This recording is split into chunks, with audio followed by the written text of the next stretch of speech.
Welcome to Seek Reality with your host, Roberta Grimes. Author and attorney Roberta Grimes will explore and illustrate how she, after an extraordinary experience of light in childhood, has discovered channels of communication to the afterlife and how these implications have an effect on our everyday lives. Please welcome the host of Seek Reality, Roberta Grimes. Hello, dear friends. As you know, this is Seek Reality. This is Roberta Grimes, and we're going to have fun today, as we always do. Now, as you may know, we don't do much on Seek Reality with near-death experiences, or what we call NDEs for short. And the reason is simple. Those that we used to think were dead, who tend to be the real experts, of course, consistently tell us that people who return from an NDE never actually have gone to the places where the dead routinely are. Instead, they go to places in the endless astral planes where they meet with dead people, and it looks like the afterlife. It's just not quite the same. And so I, of course, faithfully follow what they say. The trouble is, it makes a lot of people angry when I do. These experiences are generally based on what's in people's minds. People go to places that look like something that is important to them. That's why they're so different. Some of them were religious. Some of them, are very spiritual. Some are not. There are people even who go to a fictitious hell during an NDE or have very negative experiences if their guides thinks that's what they need.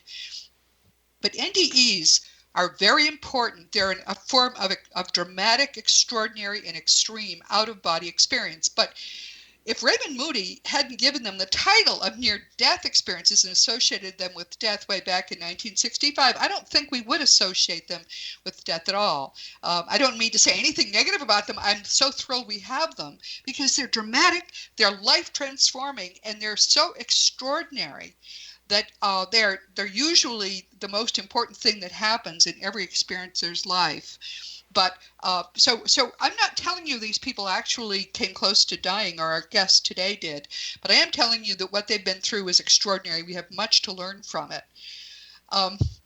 Among the things I love about NDEs is that they're so well documented.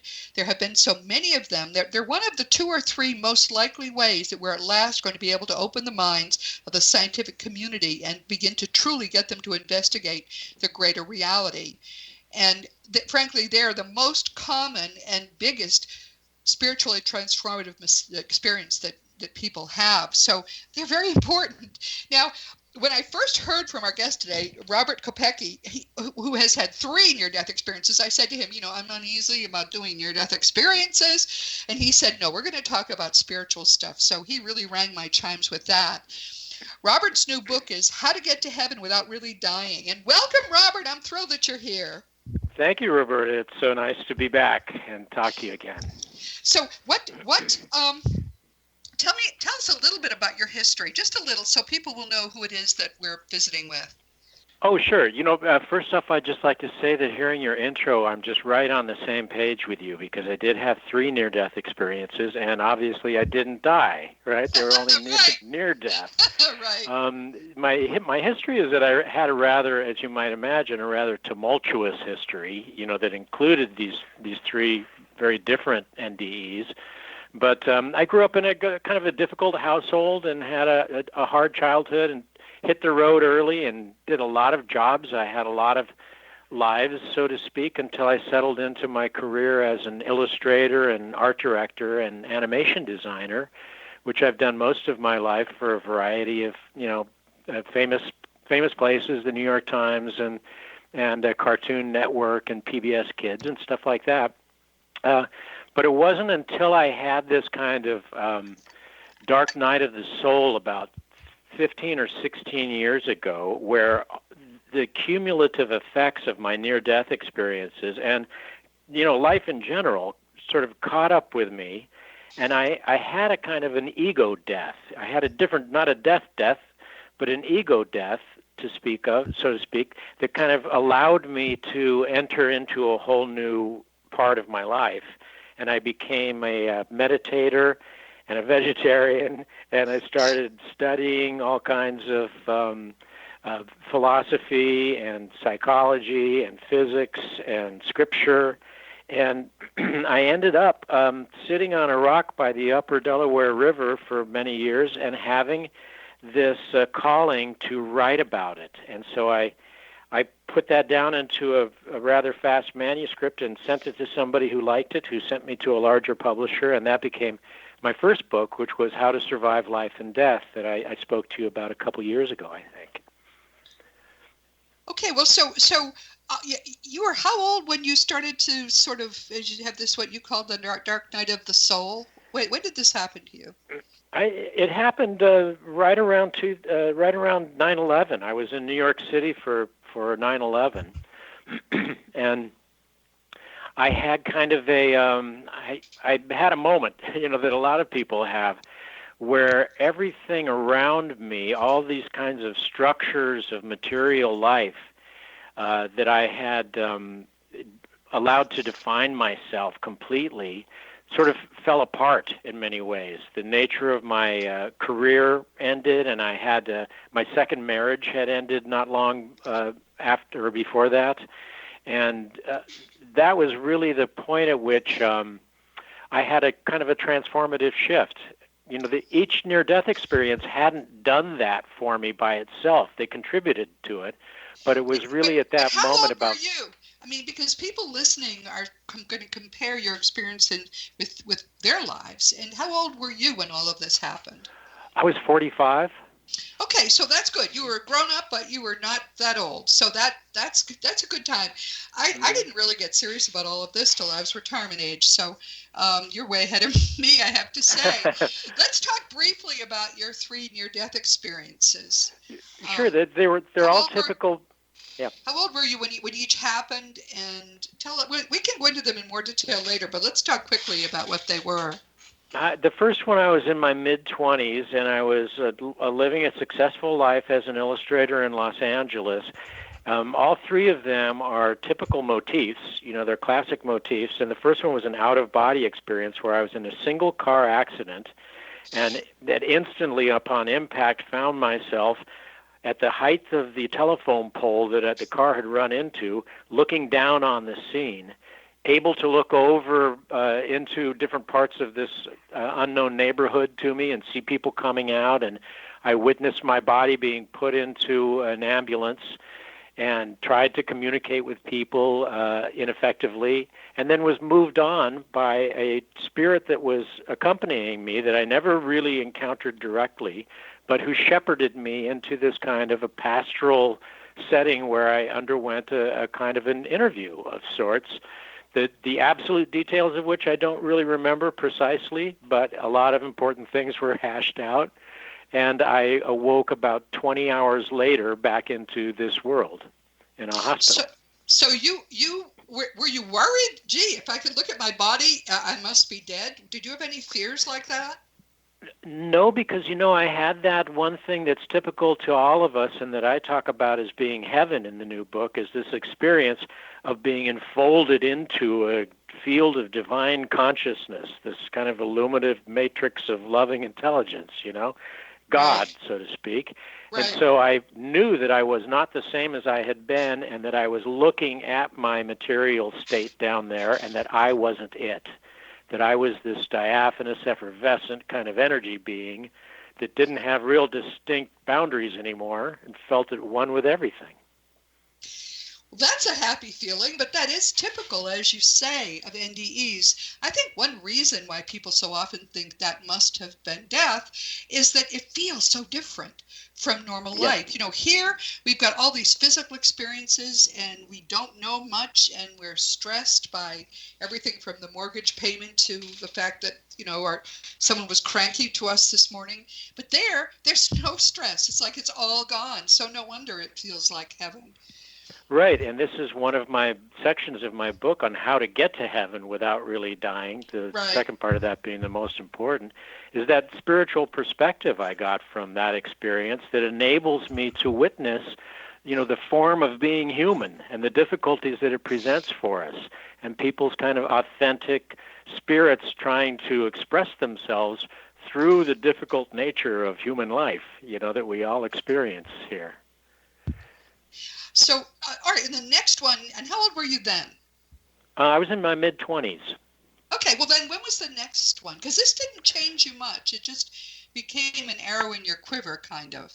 Yeah, it didn't, because I did not realize that there was any kind of community. This was in the early 80s that happened, and I wasn't aware of any kind of community of NDE experiencers, and when I told people about it, they looked at me funny, and so I just moved back in.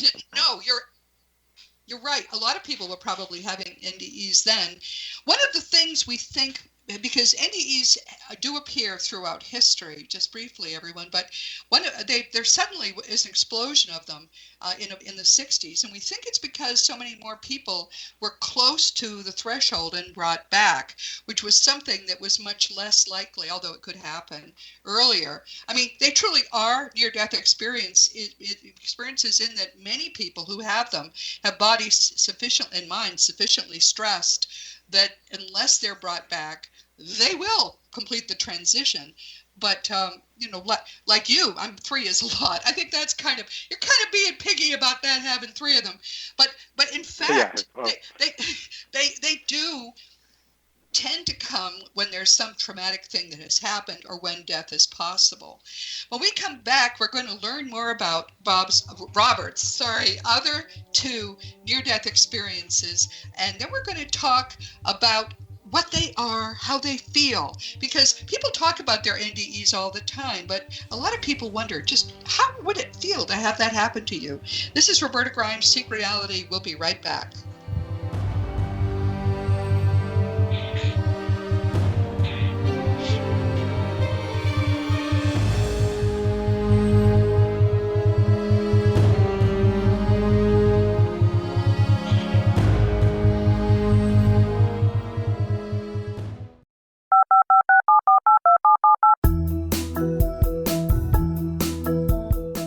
Did you know that when you're on the road with limited data or Wi-Fi, you can still listen to the X-Zone Radio Show with Rob McConnell, The Science of Magic with Gwilda Wiyaka, X-1, Dimension X, Space Patrol, and every minute of the X-Zone broadcast network by calling 213-401-0080, courtesy of Audio Now. No smartphone, app, or internet needed. It saves your data plan, and it's free if you have unlimited minutes. Call 213-401-0080 to listen on any phone, anytime, anywhere. Remember 213-401-0080 for the best of the paranormal, parapsychology, and sci-fi radio programming anywhere, 24/7, 365. You have heard of the X-Zone? Now watch it on Simul TV, plus 500 video games, live TV channels, free video on demand, worldwide, and more. Does this sound like tomorrow's television? Well, it is, but you can have it today, right now. It is Simul TV. Simul TV offers what the others only wish they could provide. 15 exclusive channels like X-Zone, Sci-Fi, and Horror. We are worldwide. No other provider offers that. 500 built-in video games. No need to have an extra expensive system. We have them included. Free video on demand. Live streaming events from around the world. Interactive online network, and much more. Tomorrow's TV today. Simul TV. Sound too good to be true? Well, it's not. You can have Simul TV today. Sign up at simultv.com. Do it today.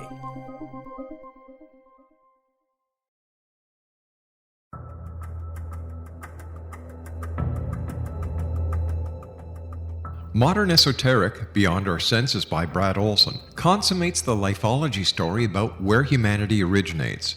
It is the lost continents, the primitive wisdom, the mythos of creation, and the rethinking of ancient history as we are taught in academia. There is much more to the story than what we have been told.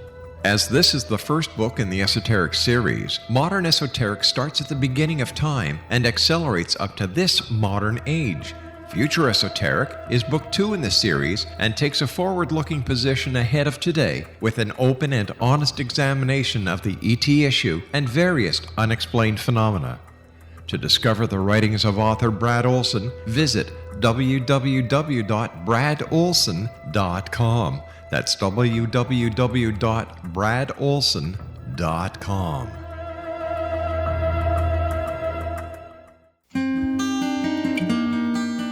Welcome back to Seek Reality with Roberta Grimes and Robert Kopecky, who is talking to us about near-death experiences in a very productive and positive way. His book is great, by the way, and it's good for people who are doing with near-death experiences what I hope people will do, which is to use them to grow spiritually. And we were up to his second NDE. Robert, tell us a little about that. How old were you and what happened? I was in my early 30s at that time, and I had been kind of knocked out of my tracks by a failed marriage and the death of an aunt who was very close to me. I was at her bedside. I ran off to New York City, and I lived a pretty self-destructive lifestyle. And as a result of it, all of these bad effects kind of cascaded in on me. I ended up one evening falling out on the floor of my apartment, so to speak, and I became paralyzed from the neck down. I couldn't move at all. I felt as though the life were draining out of me completely. How old were you? You were like in the middle of the best part of your life, right? I mean, that's... Yeah, I should have been, but I think that possibly from not having kind of dealt with the first NDE and the what it meant to me in my life, and I had gone on suppressing all of this kind of stuff, and I ended up in this place where I found myself on the floor, and the room filled in with a brilliant white cloud completely.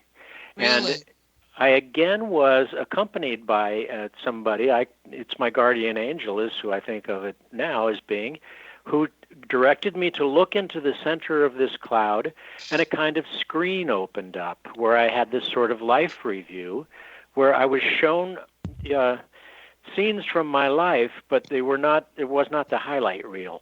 You know, these were these episodes, kind of like episodes of time, boxes of time. They were something that I could actually take part in more than just watch like a movie. And there were 5 or 6 of these instances where I had not been present in my life in a way that could have been very instructive for me when I had made bad decisions. For example, so the bad decisions, were there cases where you were not kind, or where somebody... Yes. Okay, and did you experience how other people felt during that, or was it really just from your perspective? It was mostly from my perspective, but I got to say that I did experience a deeper empathy towards the people in the scenes, so that I came to realize that in each and every moment we have this effect. You know, we can have this kind of effect in our life, and that we're always living in this eternal moment when all the important things happen to us. So I did experience the way people felt in those scenes. Oh my goodness! All right, so did it then just pass, or did they give you any kind of conclusion? Was this just to show you these scenes? Yeah, I believe it was just to show me that, and it gave me what I call the gift of presence, this understanding that we live in this eternal moment all the time, no matter what part of life we're in, even afterlife. We're in this moment of whatever reality we're existing in, you know? Right. But the woman that I was with at the time was shouting and crying because of my condition, and that kind of penetrated into my experience, and the blood kind of started to course in my body again, and the whole scene receded. The cloud cleared out, and about an hour later, so I could get back up on my feet again. Wow. Oh, that's amazing. Okay. Well, that's big. And did that transform your life at all? Did it affect your life? It did. You know, once again, I did not realize or didn't think about looking for a community of supportive people who had those experiences too. My egoic life kind of entered back in, and I ended up leaving that relationship and heading back out west, moving back out west where I come from originally, from New York City. And that's where I had my third near-death experience then, a few years later. How old were you then? I was about 40 in my okay. my third near-death experience. So tell us what happened. In that one, I had just come from New York City to a small town in Arizona, and I was getting engaged. I was going to get married, and I was enjoying a Super Bowl Sunday with some friends in this small town, and my fiancée was at home baking.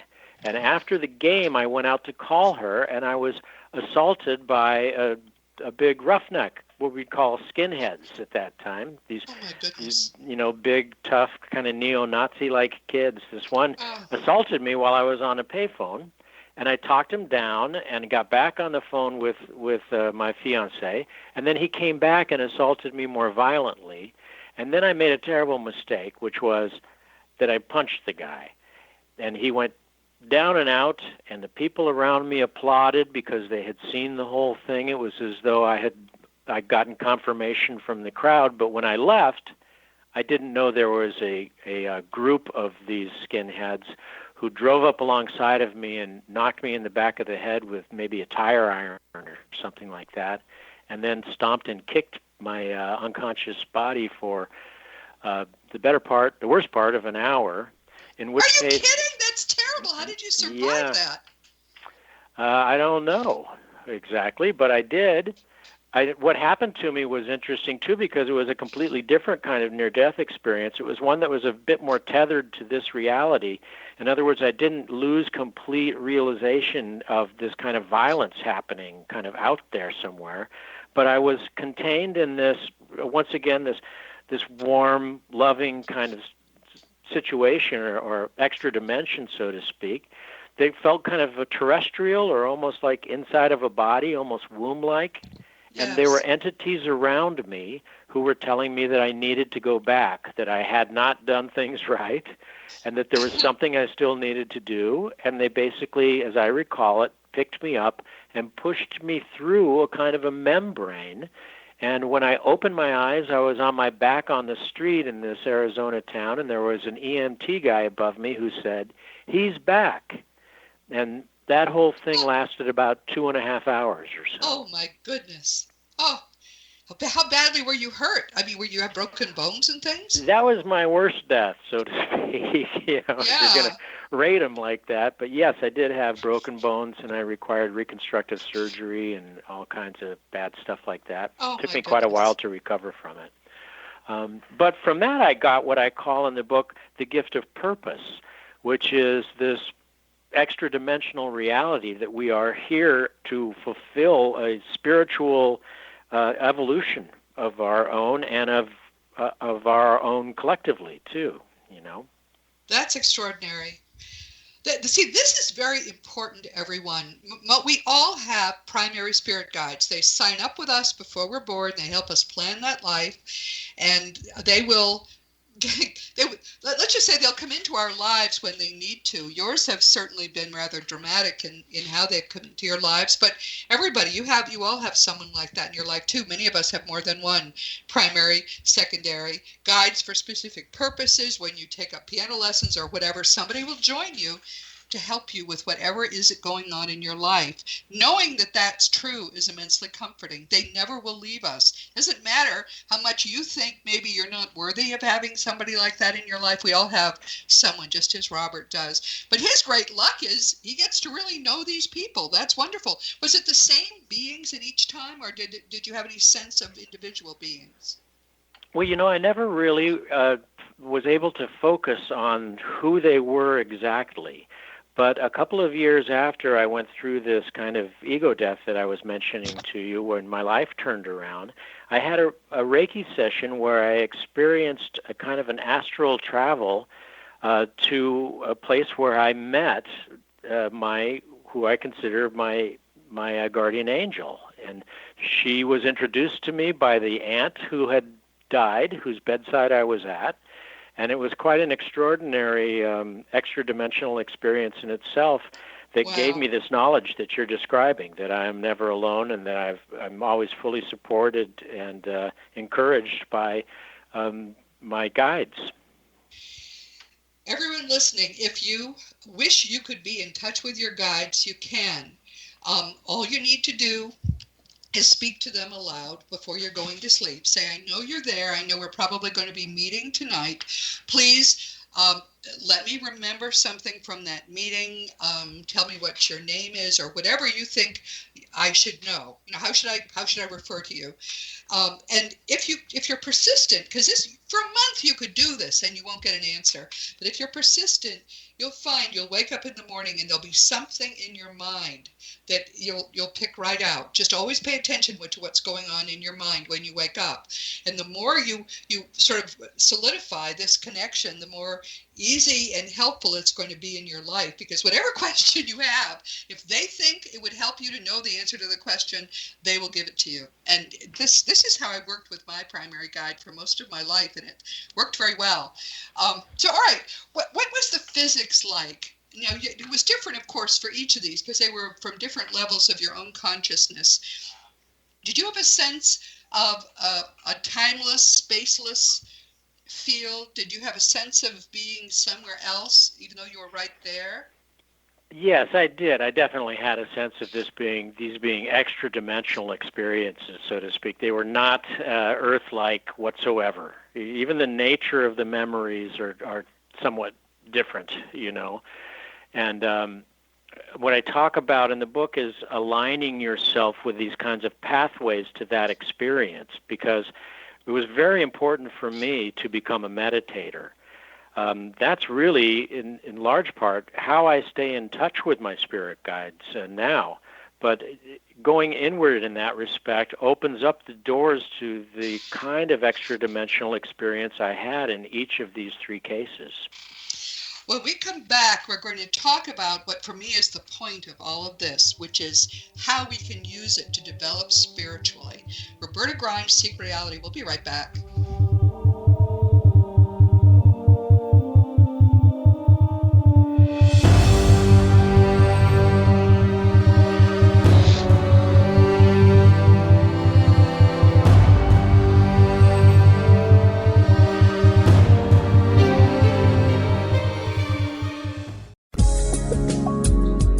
From our broadcast studios in Hamilton, Ontario, Canada, to the world and beyond, you're watching the X-Zone Broadcast Network, www.xzbn.net.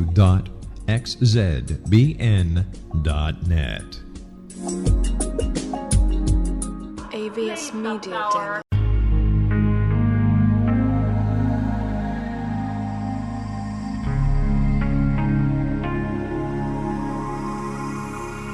The scientist and the mystic have been on an age-old, relentless search with one thing in common. They seek truth. Their paths converge in the 40,000-year-old practice of shamanism, an ancient science delving to the quantum level of life, facilitating healing, manifestation, and evolution. I'm Gwilda Wiyaka, the founder and director of Path Home Shamanic Arts School, a unique Colorado State-certified occupational school, training shamanic practitioners and teachers. We also provide classes for empowering personal lives through shamanism. Our certification classes are in week-long segments enabling international participation, and online classes and long-distance shamanic healing sessions are available. Come discover the science of magic in the limitless world of shamanism. www.findyourpathhome.com.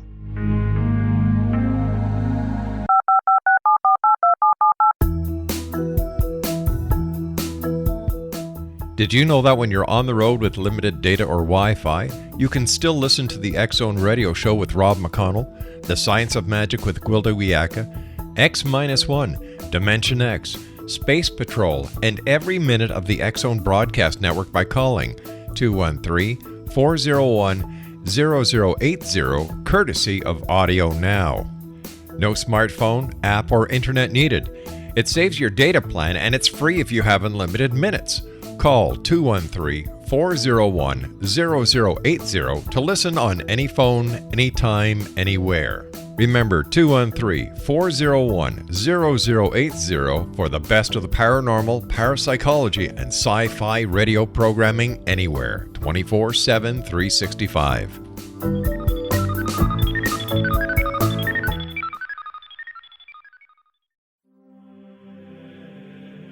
Rob McConnell here, presenting an overview for Nicholas Paul Jennings, author of a fascinating book, Amen. It presents facts revealed by Egyptologists, facts that enable us to understand why Amen is the beginning of creation of God. It provides recommendations for religious leaders of the major religions to unify their beliefs and teach the Word of God. Love one another. Amen informs people how mankind conceived God. It was the Egyptians that developed the concepts of a soul, a hereafter, and Son of God. And finally, after the worship of many gods, they conceived the belief in one universal God, the maker of all there is. For more information, visit www.futureofgodamen.com. That's www.futureofgodamen.com.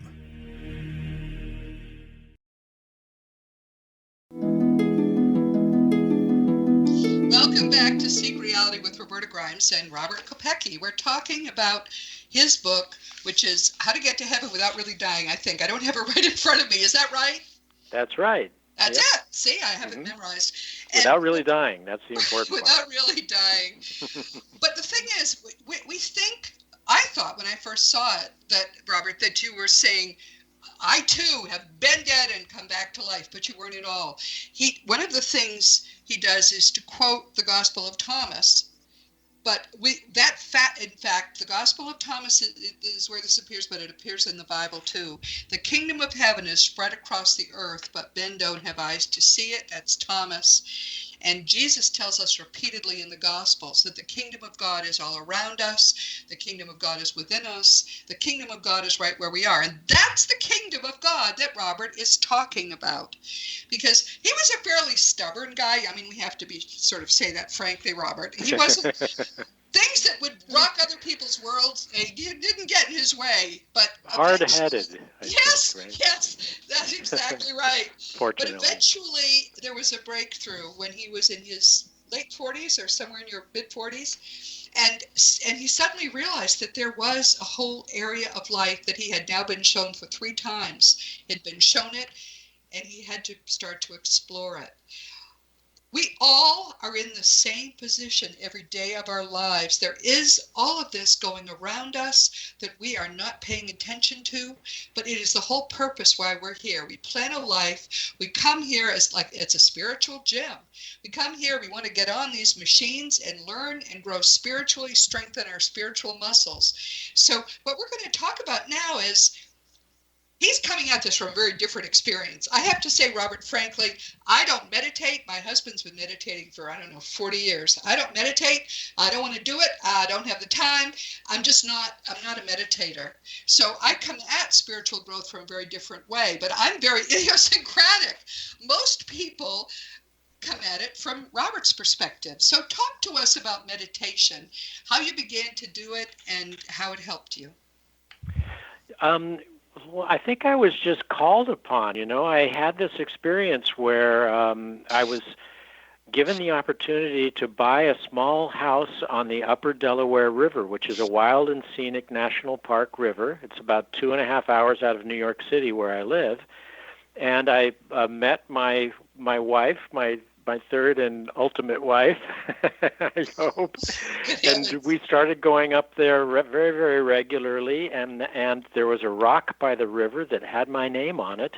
And I just began sitting there very early in the mornings. And after which I started to have this calling to write. And this kind of experience of heaven that I had in those moments of deep meditation, I knew were the same kind of experiences that I had had in these 3 different near-death experiences. Not the details, because the details of it were all kind of karmically fashioned by where I was in my life, so to speak. But the things that each of my experiences and the experiences of so many other people I've heard now had in common arose within me while I was meditating, that being enfolded into this expansive matrix of loving intelligence and having a transcendent sense of complete connectedness with everything and this kind of understanding of my purpose, Well, how did you get started? Did you read something about meditating? Were you, how did you get started meditating? Was it just you were sitting there and you kind of fell into a trance? What happened? Well, it went way back for me because as a kid having a hard time growing up, I became a martial artist, which was kind of, I think, my spirit guide's way of putting me in a safe place. And I came under the influence of a teacher who was a very learned fellow, knew a lot about Eastern practices, and had me meditating at that time. It did a lot of good for me when I was 15 or 16 years old. And then the course of all this insanity happened in my life, and it wasn't until I was in my 40s again that I returned to it, and it worked for me in a way that it never had when I'd tried it in the intervening years.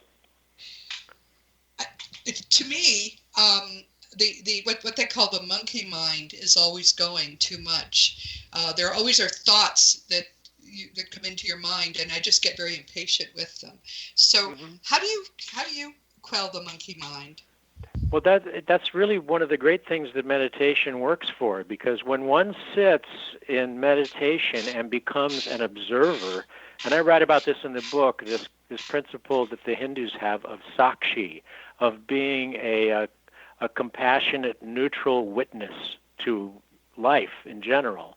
When one sits in meditation and starts to hear that demanding voice in our head, what you call the monkey mind, or what's often called the ego mind, that's, telling us what to do and what we have to worry about, and, it's worried that there's a saber-toothed tiger behind the bush that's about to jump out and eat you. But that hasn't been the case for a long, long time, It's creating lots of false fears that we don't really need to allow to define our lives. And in sitting in meditation, one can become an objective witness to that. And when you objectively... Most people seem to say, who are expert meditators, that if you fight the thoughts, they actually get worse. So just let them drift in and drift out. Right. That's what many say, and then they start coming less and less as you go deeper. Well, you let them play through, Yes, you let them play through, so to speak, and then you start to notice that there's a place within you that isn't that, and you begin to identify yourself with that area of serene calm, the still small voice, as the Quakers call it, and you can witness that kind of crazy voice going on, and pretty soon you just don't have to pay attention to it anymore. So yeah, and that's what others say too. So I believe that is true. So how often do you meditate? How long do you meditate? How do you find the time to meditate? Well, when it's warm and sunny here in the Northeast, I meditate almost every day. When it's cold, I do it about 2 or 3 times a week in the wintertime, because I'm not in nature. I love to meditate in nature. But I find that it's one of those things that one can make the time for because of how much it enhances the quality of your life. I'm more effective at everything else I do when I meditate for a little while in the morning. So, but many people who have a 9-to-5 job are saying, "Oh, how would I ever do that?" How long do you meditate?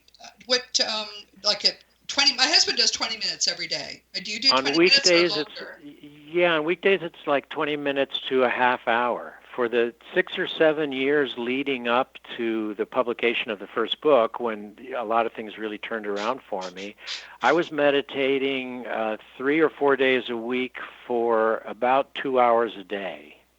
Wow. Because most people so thousands of hours. Yes, but most people who are in the midst of life can't do that. My husband, who has been doing this, as I say, for literally almost 40 years, meditates routinely before lunch for 20 minutes. Somehow he knows when 20 minutes are over and he just comes out of it.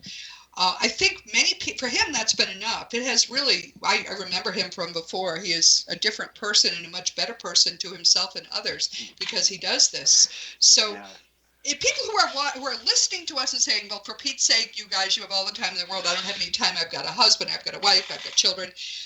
20 minutes will do it.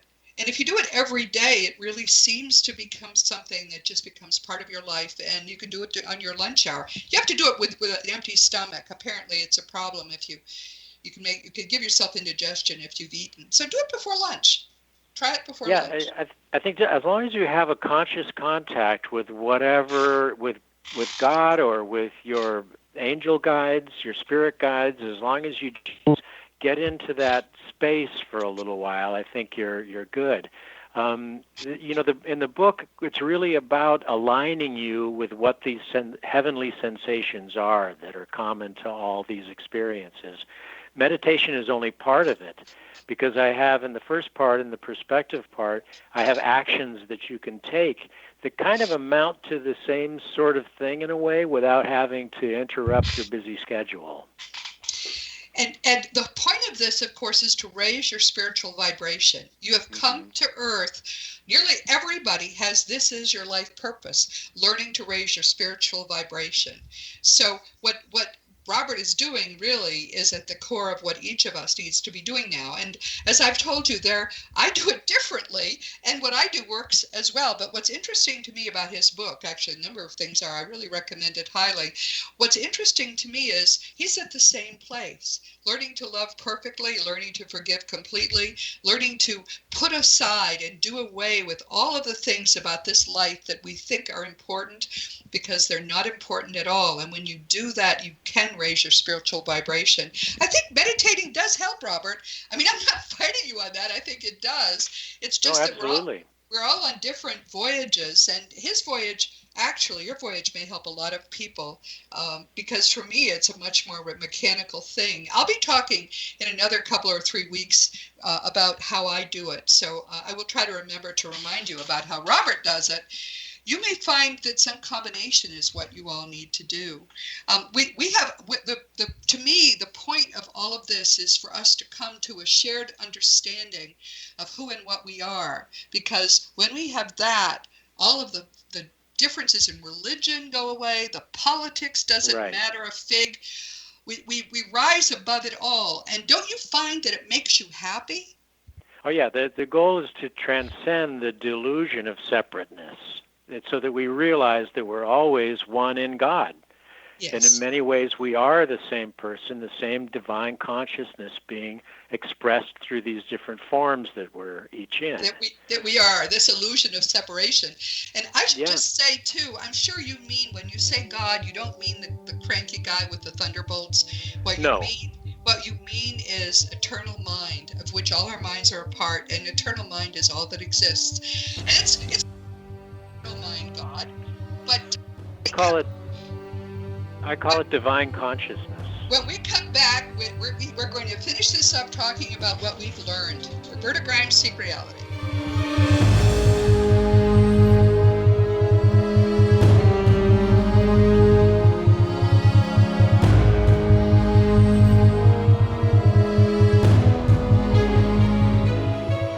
You have heard of the X Zone? Now watch it on Simul TV, plus 500 video games, live TV channels, free video on demand, worldwide, and more. Does this sound like tomorrow's television? Well, it is, but you can have it today, right now. It is Simul TV. Simul TV offers what the others only wish they could provide. 15 exclusive channels like X Zone, sci-fi, and horror. We are worldwide. No other provider offers that. 500 built-in video games. No need to have an extra expensive system. We have them included. Free video on demand. Live streaming events from around the world. Interactive online network, and much more. Tomorrow's TV today. Simul TV. Sound too good to be true? Well, it's not. You can have Simul TV today. Sign up at simultv.com. Do it today. The new nonfiction book, Razor of Madness, is similar to cult movies like Clockwork Orange, Dragon's Tattoo, or The Other Side of Hell. Wayne Morin Jr. and Thomas Lee Howe will expose widespread and systematic deficiencies in this thought-provoking tell-all novel. Mind control rages among scholars in law schools. Human rights are ignored while thought reform and mental manipulation are accepted practices used as behavior modification. Dr. Louis Jolyon West comes to mind. Media and public scrutiny shows that United States mental hospitals are in fact destructive murder industries. Razor of Madness expose novel details this epidemic through an in-depth professional and personal investigation. For decades, there has been a revolving door policy that still releases killers and pedophiles back into society. The maestro of mind control continues to haunt America to this very day. Razor of Madness is available in paperback or as a downloadable ebook at Amazon.com. I'm William S. Peckham. If you enjoy a good mystery with a touch of the paranormal, then you'll love my novel, From Out of the Woodwork. It's the story of a young Toronto contractor, Sean Kennedy, who buys derelict homes, guts them, and turns them into multifamily dwellings. Slums just waiting to happen. When Sean buys 29 Livery Lane, the house fights back. former owners unexpectedly come out of the woodwork as he starts the destruction. The apparitions come to him when he touches old books, reads hidden letters, rummages through old boxes, finds a locket, or reads a discovered manuscript of a murder mystery. From Out of the Woodwork will take you from 1899 to the horror of the World Trade Center, September 11, 2001. Check out From Out of the Woodwork on my website, www.williamspeckham.com.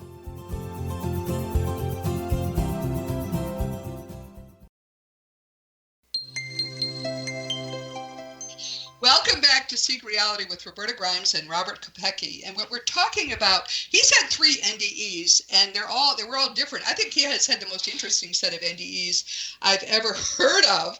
But the point of them was to get his attention, and he says hard-headed, took a lot to get his attention, but once his attention was obtained by his guides, he began to grow spiritually, and he used techniques very different from the ones I use, but they get you to the same place.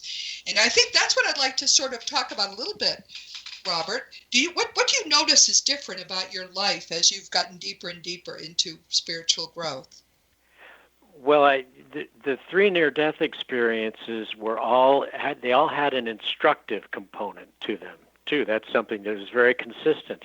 And so there were these elements of guidance or of teaching or of having to adjust my life in ways that aligned me with this kind of heavenly experience here or later or whenever. And so I'm able to look at people with this kind of perspective that I got from the out-of-body experience that allows me to see their spirit kind of struggling through the forms of their life. Life is not easy for anybody, you know? No, that's right. And then the second experience gave me this gift of presence where I'm able to realize that everything is happening right within this moment, in the eternal now, or in the eternal moment, when all of our choices and all of the important things are being shown to us, synchronicities and all of that kind of thing. So I'm able to be more present for people, I think, in my life. And then I have this sense of purpose. You know, I apparently was sent back here to talk about this and to help people with their understanding of life and death, some of their questions, and to show up for life, whether I'm the star of a big movie or if I'm just helping somebody I love. My purpose is clear to me when I'm leading a spiritual life. So this helps you to feel as if helps you feel peaceful. It helps you feel happy as your vibration raises. Don't you find it also helps you to see other people differently, empathize much more than you ever did before? Absolutely. Yeah, I call that looking at people with angel eyes, where you can just experience their spirit struggling through the forms of their life, what their experiences might have been, their traumas or victories or, their upbringing, their genes, all of that kind of thing. And, I talk about the actions that you can take to align you to this kind of heavenly experience, which exist in kindness, honesty, humility, forgiveness, compassion, and service. And so those are actual actions you can bring into your life that are, everybody does all of that in heaven, right? That's consistent. That's consistent in heaven.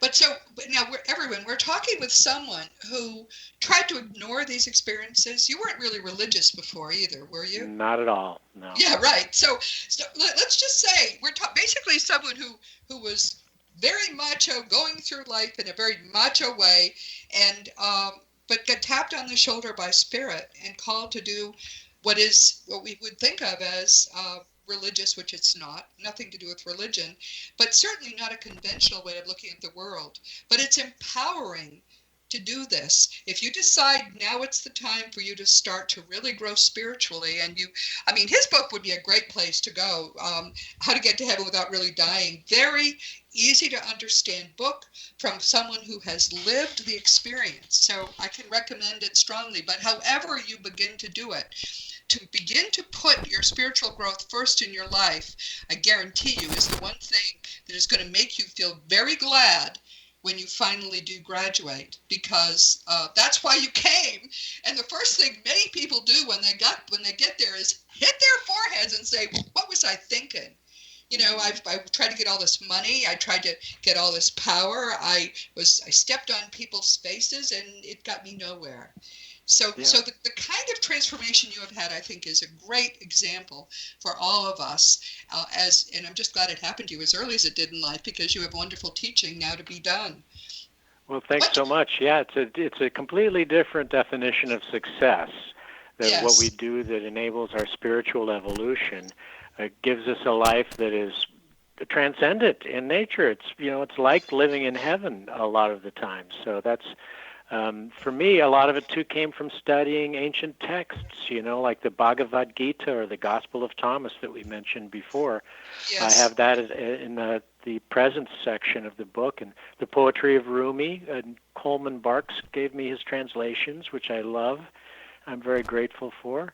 And then in the last part of the book, I go into 20 tips for just living to align ourselves with the recreation of heaven on earth, which I think is a definite possibility that we can all pitch in together and recreate here. One of the things that's important to understand, everyone, is that this is a kind of physics. It's a spiritual physics, that you don't have to believe something. It's not a religion at all. You don't have to do any religious practice. But what you're doing is working with your mind to raise your spiritual consciousness. And it is a physics. I'll be talking about this, as I say, in a few weeks. It's something which, as long as you do your part, you can get this kind of success in your own spiritual life. Everybody can. And there is no happiness like the happiness, as he's telling you, there's no happiness like the happiness of finally beginning to get this right. What do you want people most to take away from our conversation today? Well, I think that's a pretty good message, that there's this kind of spiritual technology at work. There's this invisible machinery just underneath the surface of what you see. I like to call the field of love, because it's showing itself through all these different forms and relationships in our life. So removing the obstacles to the realization of love in your life, how you can bring more of it into the world and how you can enjoy more of it coming into you, I think that that's pretty critical. And that's a big part of living in heaven, so to speak. Well, we'll have to talk about this again before long, because this more and more is where I'm coming to understand. This has been the point of my voyage, to coming to a place where I can begin to teach this as well. I'm so glad you've been with us. What's your website? How will people get in touch with you? Well, there's www.robertkopecky.com, and then a lot of people read my blog, which is robertkopecky.blogspot.com. And I'm on Facebook and Twitter and all of that stuff, too. You can look me up there. And you spell his name Kopecky, just as it sounds. Well, thank you so much. Please consider yourself hugged, and I hope we can do this again soon. Thank you, Roberta. Much love. Many blessings. So this has been Seek Reality with Roberta Grimes, as you all know, and I'm very glad you could join us today, because this is something that is so important to me. Next week, our guest will be Louise Herman. This will be our second time joining us on Seek Reality. I'm really looking forward to our visit. Louise is an extraordinary and very gifted Australian medium, and she is one of the most spiritually dedicated people I've ever met. She's one of the few people I've ever interviewed who has blown my mind. By day, she works full-time as a software engineer, and by night she is, according to the title of her first book, dedicated to the afterlife, and boy, is she. We had her on here 18 months ago, and I just have to find out what she's up to now. This week, our guest has been Robert Kopecky, and his new book is called How to Get to Heaven Without Really Dying, Wisdom from a Near-Death Survivor. The title is cute, but it more to the point. The book is about exactly what I think is the most important thing for all of us to be looking at now, which is why are we here, and how do we make the most of our time here to raise our spiritual vibration as much as possible. We're here for a short time, right? And eternity is a very long time, but it's hard to raise your vibration in the afterlife because there's nothing to push against. Robert, has had a lot to push against, but the beauty of it is that he has used that experience in this gym, which we call life, this spiritual gym. He has used that experience to really better his life, and therefore now be able to better everyone's life as well. Again, how to get to heaven without really dying. And he's a very interesting, thoughtful, hard-headed man who still has figured it all out. You're going to enjoy him. As you know, my nonfiction books are Liberating Jesus, My Thomas, The Fun of Dying, The Fun of Staying in Touch, The Fun of Growing Forever, The Fun of Living Together, and for young children, The Fun of Meeting Jesus. We'll be putting out a second picture book this year. You can order all of my books through bookstores or on Amazon.com, and they're available, except the child's book, as audiobooks as well. If you want to talk about any of my books, or if you want to talk about really anything at all, you can contact me through RobertaGrimes.com. I always answer emails. Just be sure you give me your correct email address, because if I write a long answer and then I send it to the address and it turns out to be the wrong address, it really gives me a bad day. You don't want to do that to me. But really, I answer all kinds of questions. The day will come probably when I can't do it anymore, but sometimes it takes me close to a week at this point to make sure I get to all of them, but I do. Past episodes of Seek Reality are available on webtalkradio.net, on iTunes, and through the Seek Reality app that you can find for free in the iTunes store. Earlier episodes are being rebroadcast about a year later by our wonderful, wonderful friends at Dream Vision 7 Radio. And if you're ever wondering where Seek Reality can be heard right now, just go to RobertaGrimes.com and click the radio tab. Meanwhile, please never forget that while we are in the midst of what seems to be a real material life, none of this is real. Our true eternal selves are far away and watching, trying to help us do the best that they can. We are all part of that one glorious being, that great mind, which is all that exists in this perfect love. This has been Seek Reality with Roberta Grimes. Please enjoy and make the most of this coming week in our one reality, knowing that you, in particular, are a powerful, eternal being, and you are infinitely loved.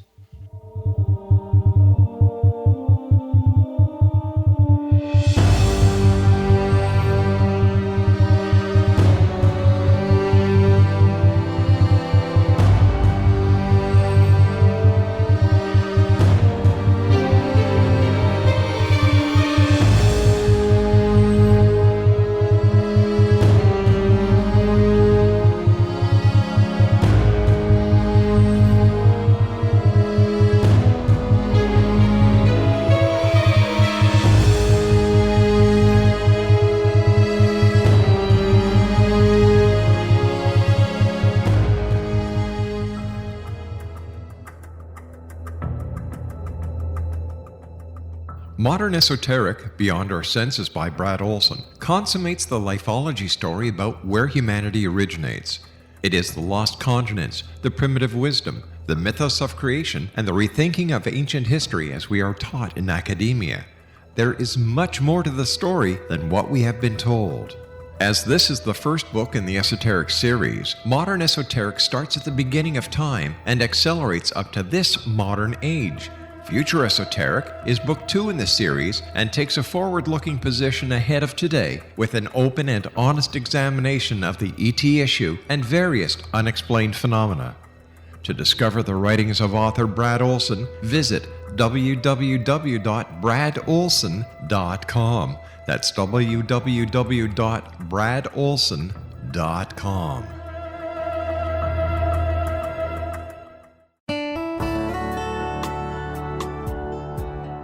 Are you or is someone you know struggling with addictions, depression, anxiety, relationships, low self-esteem, lack of confidence, grief, success, and prosperity?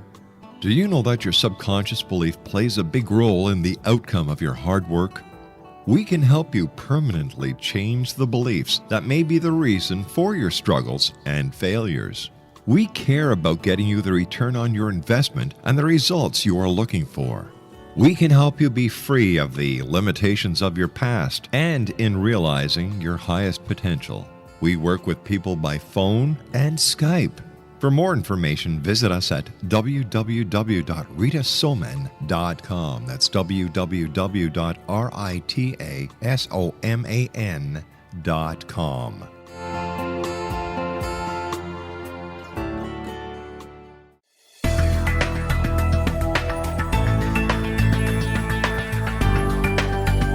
Do you think you have energy problems in your home? Do you feel better when you're away than when you're home?